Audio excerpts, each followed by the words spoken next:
Hello po. Sir, Sino po si Nanay Desi? ako po, sir. Ay, kayo po. Tuloy po. Kumusta po kayo dyan? Saan po, sir? Tuloy po.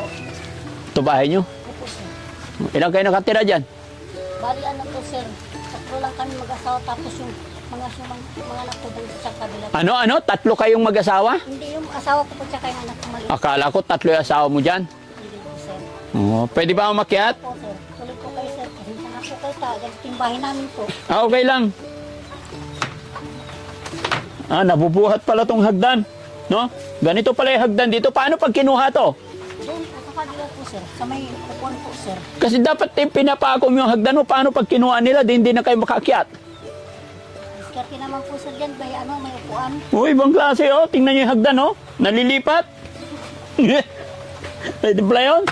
Sige, akyat ako ma'am ha. Sige po, sir. Tuloy po kayo, sir. Hop. Oh. Pasensya na po kayo dito sa bahay namin, sir. Ha? Pasensya na po kayo sa bahay. Okay lang. May exit pa dyan. Ito lang po, sir. Ayan na, exit. Opo, sir. Paano yan? Patingin? Pagka ano po, sir, umuulan, di kami Ay, pusang gala.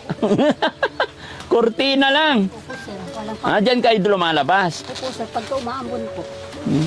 Pagpasok dito talaga. Opo, sir. Paano pag gabi may pumasok dyan? Wala naman po siguro, sir. Wala naman. Opo, sir. Ilang taon na po kayo, Nay? 37 po, sir. 37. Sir. Anak nyo. Opo, sir. Ilang buwan na yan? Magtatatlong buwan itong 27, sir. 3 months pa lang? Opo, sir. Oh, babe pa. No? Bakit walang sapin sa ulo? Ganyan lang ayaw niya, sir, na ano, may ganyan. Oh, bakit? Wala po kaming electric fan, sir. Nakita Okay. lang po kami ng ilaw. Nay, ako po si Daddy Frankie. Yes po, sir. Kilala niyo si Daddy Frankie? Opo, sir, sa cellphone po, sir. Nakilala niyo sa cellphone? Opo. Oh. Palagi kami nanonood sa cellphone. Bakit? Wala, para ano, sana, sabi nga namin, sir. Sana matulungan po kami. Ay, bakit? Ano bang problema ni nanay? Sa hirap ng buhay po, sir. Ha? Sa hirap ng buhay po, sir. Bakit mo nasabing mahirap? Ano bang nangyayari sa inyo? Bakit mahirap? Pwede ba ikwento mo sa akin? Pwede ba tayo umupo? Opo, Huh? sir. Huh? Opo, sir. Saan tayo? Pwede dito? Dito po, sir. Ganun. Dito. Daupo tayo. Yan. Yan. Ako magduyan ng bibi. Mamahilo yan eh. Dahan-dahan lang. Sige. Yung anak mo, babae? Lalaki po, sir. Lalaki. Ilan na ba anak mo? Pang-anim po, sir. Pang-anim po. Pang-anim to. Ay, marami ka ng anak. Sa una po, sir. May anak ako sa una. Ilan yung anak mo sa una? 4 po, sir. Tapos sa pangalawa? Sa pangalawa po, 1 po, sir. So 5. Opo. Ito yon. Pangatlo po, ito, sir. Sa pangatlong asawa to. Opo, sir. Ilang balak mong asawa gusto? Dapat sana, sir, 1 lang po sana. Oh, nakatatlo ka na eh. Pero ito, ulas na talaga to sabi ko sa buhay ko, sir. Oo, sabi mo sa buhay mo, last na to. Opo, sir. O, bakit umiiyak si ate? Bakit mo nasabing mahirap ang buhay? Kasi, sir, nagkaranas din ako na hindi kami kumain. Dito? Opo, sir. Bakit? Sa hirap ng buhay po, sir. Tayong asawa ko, ang hanap buhay nila, sir. Yung anak ko, sir, nagdadalos lang sila ng nakikitanim. Pag meron. Pag wala din, sir. Doon lang. Sa bukid lang. Opo, sir. Tapos wala naman din akong diskarte dito sa kanila. Kaya hindi naman ako taga dito, sir. Taga saan ka ba? Taga Bimali po, sir. Pangasinan pa rin. Yes, sir. Ilang taon na yung mga anak mo? Sa 24 yung panganay. Tapos yung pangalawa, 20. Pangatlo, 19. Malalaki na. Tapos pang-apat, 15. 14 yung third yung bunso. Ang unang asawa ko po, sir, ang hanap buhay niya, construction worker. Oo. Hindi naman ako, doon, hirap sa buhay din sana, sir, doon na Oo. Tapos nagkumikita din ako. Ang pinag-ano lang namin, sir, may kontrata siya na pakto na bahay. Nilihim niya sa akin. Oo. Yung kontrata niya na nakita niya doon, pinang-waldas ng mga barkada niya. Oo. Sabi ko, isipin mo muna yung mga pamilya natin, ang mga anak natin, bagong barkada ka. Wala, mas pinili niya yung barkada niya. Kaya pinalayas ko, sir. Tapos, ayun, nung inawanan kami, kutos kayod kami, wala kaming kaila-ilaw, sir. Payat ako noon, sir, na ano. Tapos nung ano, nagbubuti ako, nagangalakal po, sir, na ano. Tapos natitinda ng balot ng hapon, pagkagabi. Tapos pag ano, may, sa isang linggo po, sir, pag may ano, nag-anupit din kami na ano, nakikipaglabandira din ako dun sa amin, sir. Ngayon, anong hanap buhay mo po? Wala po, sir, dito. Dito ka lang. Opo, nandito lang po ako, sir. Yung mga anak ko po, sir, na iniwan ko dun sa amin, nandoon yung mga ano, yung mga tsuhin po nila. Nandoon. At least nagtatrabaho na rin sila. Mga malalaki na. Opo, sir, pero may pamilya ng dalawa, sir. May pamilya na. Opo, sir. Ganun talaga. Tiyaga lang, ingat lang, no? Opo, sir. Yun yung sinasabi nga nila. Yung pangalawa, ba't kayo naghiwalay? Bakit umabot hanggang sa pangatlo ang asawa mo? Ganito po, sir, yung pangalawa po. Pagka ganito din yung hanap buhay nila, sir. Nagdadalos din sila, nakikita ng pagka ano, nagsasahod, binibigay kay nanay niya.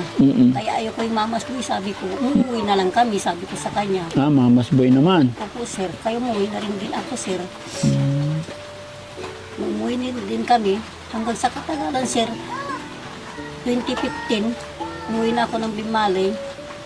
Tapos, sumabak din ako sa Maynila, nakipagkatulong. Doon hanggang sa umabot ng mahigit 1 taon na nag-apply ako sa abroad, sir. Ayun. Nakapag-abroad ka? Hindi pa po, sir. Sana nga po sana hindi ako nabuntisan ni ano. Ay, kung hindi ka nabuntis, naka-abroad ka sana. Po, sir. Naka-apply na sana ako. Kaso, Ay, kaya lang biglang nabuntis. po, sir. Sayang. Para matulungan ko sana yung mga anak ko, sir. Oo. Ang hirap ng buhay. Oo. Kaya sabi ko, sir, sa pasya na pa yung mga anak ko. Sabi ko, kung naiwan ko kayo na ano, sabi ko,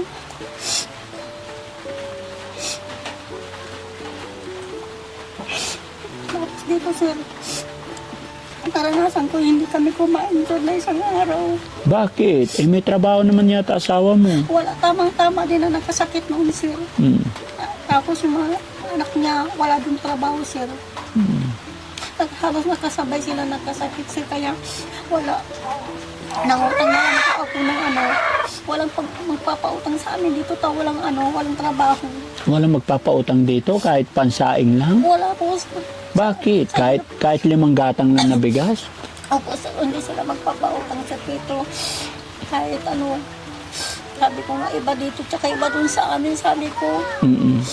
Kaya naranasan ko na hindi kami kumain. Nagpapadidi pa nga ako, sir. Wala kami pambiling gatas. Paano yun? Paano pag hindi kayo kakain? Kaya ba yun? Isang araw walang kain? Hindi sa isang ano lang, sir. Kainan, sir. Opo.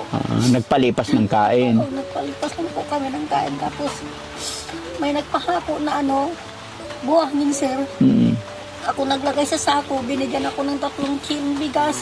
Yun ang pinagsaing ko. Sa hirap ng buhay, sir. Sana matulungan ka ng mga anak mo, malalaki na sila. May pamilya na yung dalawa, sir. Kahit may pamilya, kung sila yung nakakaluwag, text mo man lang, bigyan nyo ang bigas o padala nyo ang Gcash, wala akong pangsaing. Nung ano, sir, nagbigay yung anak ko, lalaki po, sir. Pero sa yung anak kong babae, hindi pa ako makapagbigay, kasi hirap din dito, sabi sa akin. Kano bigay ng anak mo? Nung ano, nagbigay siya ng 500 lang po, sir. Sayang din na pambilong 5 kilong bigas ka ako. 10 kilo. Okay. Sana hindi na madagdagan hindi na maging 4 yung asawa mo. Opo, sir. Para makarecover na ba? Opo, sir. So, nasaan ngayon yung asawa mo? Nasa ano po, sir, nandoon naghahanap ng trabaho. Naghahanap ng trabaho? Opo, yung mapapatanim po, sir. Bakit walang regular na trabaho? Bakit hindi maghanap ng trabahong regular, yung araw-araw meron? Wala po, sir. Pagka may magtatawag lang sila. By schedule po, sir, na tanim-tanim na Kaya nga, kung yun, hindi na asahan na everyday, di dapat maghanap ng trabaho na everyday para nakakapag-ipon kayo. wala din kami hindi rin kami makaipon, sir. Pagka ganito din sabi ko ilan yung mga anak niya na kasama namin, sir. Siya may asawa, ay may anak din siya. Opo, sir. Tapos ilan na anak niya? Una po, sir, may anak siya sa una, 7 po. 7. Opo. Tapos sa pangalawa, Sa pangalawa, wala po, napa-abroad niya. Tapos hindi na siya sinipot, hindi na siya binalikan, binalikan ng pera. tapos ikaw asawa niya rin, kaasawa ka niya pangatlo. Opo, sir. Ay tapos yung asawa mo rin 3. Opo, sir. Ay mahilig kayo mag-asa-asawa. No? 3 asawa niya, 3 asawa mo, 6 kayo lahat. Bakit ganun? Iwan ko po, sir. Siguro, sabi ko sa buhay ko, sir, baka destiny ko na dito, sir, sabi ko. Destiny rin. Maaring kapalaran din. Kapalaran po. Pero sana hindi na maging 4, no? Opo, sir. So yung anak ng asawa mo, kasama nyo rin sila lahat. Yung anak ng asawa ko, kasama namin po. Yung mga anak ko, hindi namin kasama. Hindi na. Makati ulo ko. Sana all maraming asawa. Paano ba yun? Pero Nay, ilan taon ba yung asawa mo ngayon? 48 po, sir. 48. Dapat maghanap ng maayos na yung regular na trabaho para araw-araw. Kung kahit sweldo natin halimbawa 500, alangan na ubusin mo yung 500 araw-araw, di ba? Kung 500, i-budget natin yung 300, may nakatagong 200. Bukas ulit may 500, 300 budget, o di may 400 ka na ipon. Para pag dumating yung time na walang trabaho, may madudukot. Opo, sir. Pagka din, sir, dito, pagka naghahanap buhay sila, sa isang linggo, sa isang bisis lang po. Kaya nga, dapat maghanap ng trabaho talaga. Kasi pag ganun, hintayin mo lang yung kung kailan may patanim, wala talaga mangyayari. Kaya, ang ulam namin kagabi, sir, yung kamatis po. Kamatis, Nilagyan ng soy po. toyo. Po. Ngayong lunch, ngayong tanghali. Hindi na kami kumain, sir. Bakit? Walang ulam, sir. Walang ulam. Hindi ba kayo nangihina pag walang kain? Naghihina din po, sir. Pagka nagkape din ako sa kanina. Nagkape. O mamayang gabi, anong balak niyong ulamin? Na lang po kami, kukuha na lang ng dahon ng malunggay po, sir. Alam mo, kahit na dahon-dahon dyan, kasi nandito tayo sa probinsya, Po, sir. basta may sinaing, tapos may kahoy dyan, may tubig, magpakulo ka lang ng tubig, tapos may luya. Lagyan ng kung ano-anong dahon-dahon dyan, tapos bagoong. Sarap na yung sabaw, di ba? Diskarte lang ba? Po, sir. No? Tinan mo, yung baby mo, tapos yung baby mo 3 buwan. So, bali ilan na lahat-lahat ng anak mo? Sa unang asawa, pangalawa, pangatlo, Pang-anim po, sir. pang-anim talaga. Sana hindi na madagdagan para hindi, sinsya ka na ha. Po, sir. So, nasa inyo pa rin yan kung gusto yung dagdagan. Pero nasabi ko lang yun dahil sa kahirapan. Opo, sir. Na ko rin sa hirap ng buhay, sir. Oo. Mas kawawa ang bata. Kaysa Mas kawawa ang bata. magulang. Kaya lang paggabi, nangingibabaw pa rin yung sarap. Hindi po, sir. Ha? Hindi po. Tumatawa yung baby. Naintindihan yata niya yung usapan. Ha? Hirap rin ang buhay, sir. Hindi ko pa paano ng listro yan, sir. Ano yan? Listro po. Hindi pa naparehistro. Bakit? Sa hirap ng buhay, sir. Saan mo pinanganak ba yan? Dito po na. Dito lang sa bahay? Naabutan na po ako, sir. Dito mo na pinanganak. Di ba bawal na manganak sa mga gan? Opo, sabi nga nila, sir. Tapos pinapamunta nila ako ng Disney po, sir. Gismil? Opo.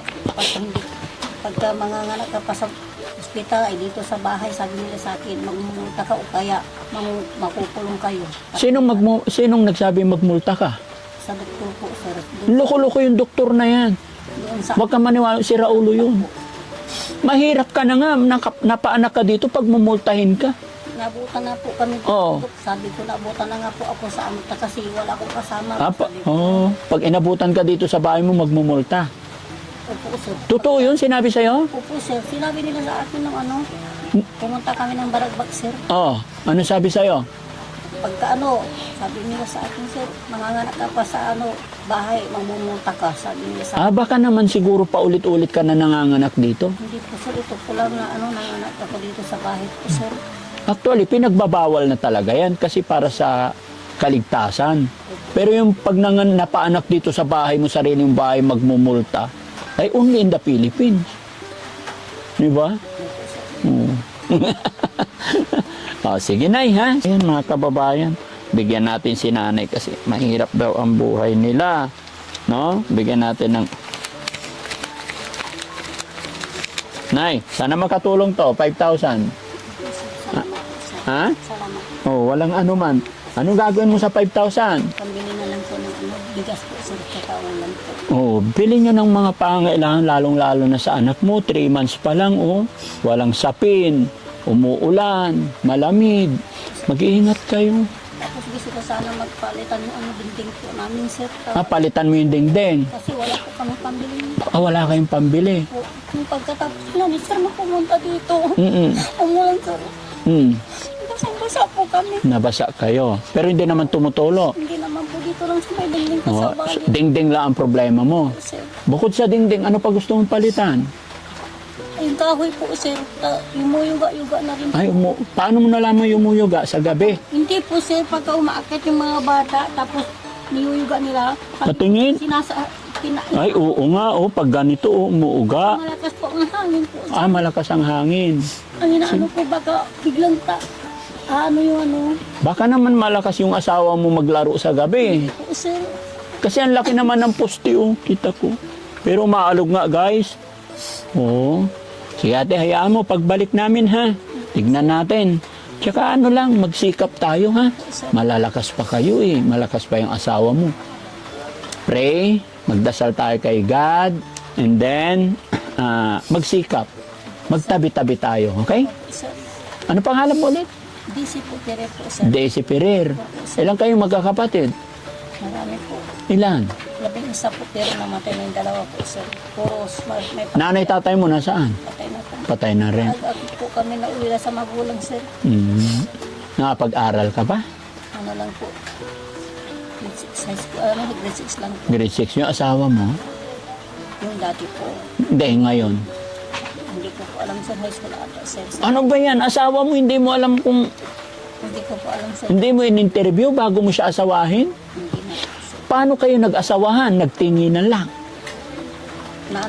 Nag-ano lang kami sa ano po, sir. Facebook po. Nagkakilala kayo sa Facebook. Opo, sir. Paano simula nyo sa Facebook? Ano lang po. Inaccept niya ako sa ano po, Facebook. In-accept ka? Ikaw ang nag-request friend sa kanya? Siya po ang At in-accept mo siya? Opo, sir. Pagka-accept mo sa kanya, Hindi ko naman din akalain na hindi ko rin nausisa yung ganito yung ano, buhay niya po. oo. May mga anak din siya na kagaya ko. Ano ba sabi niya nung una sa'yo? Aksipin mo ko, aksipin kita, kamo rin. Hindi po, sir. Paano kayo nagsimula? Basta sa ano lang po, sir, sa Facebook lang. Sa Facebook lang. Dapat kinilala mo muna. Hindi mo alam kung ano yung ano niya. Pero okay naman kayong dalawa. Kumusta naman pagmamahalan? Okay lang po, sir. Hindi naman din kami nag-aaway. Oh, very good. Pero pagka sinasabi ko na ano, kung may ano ka sa akin, sabi ko, sabihin mo lang na masisinin mo, huwag yung pataasan ng boses, sabi ko. Opo. Kasi kahit ganito yung buhay natin, basta huwag tayo mag-aaway, sabi ko. Tama. Kung ano yung meron, Ang buhay mag-asawa kasi kailangan nag-uunawaan lagi. Hindi pwede nag-aaway, no? sir. Sige, Nay, ha? Salamat. Salamat. Pasensya ka na sa akin, ha? Pasensya na din po kayo sa bahay namin. Ay, hindi. Okay na. Huwag kang humingi ng pasensya sa amin. Ganun talaga. Ang akin lang, payo ko lang sa'yo, magsikap, mag-ipon. Tapos kung pwedeng hanggang dyan na lang yung bilang ng anak, kasi pahirap ng pahirap, kawawa yung mga bata. Sige. So, ayan mga kababayan, mga kabarangay. Nakita lang namin si Nanay Daisy dito na eto, ganito yung sitwasyon ng kanilang buhay. No? So, maraming salamat po at isa na naman kababayan natin ang ating naabutan ng kaunting tulong pinansyal. God bless po sa atin lahat. Thank you po.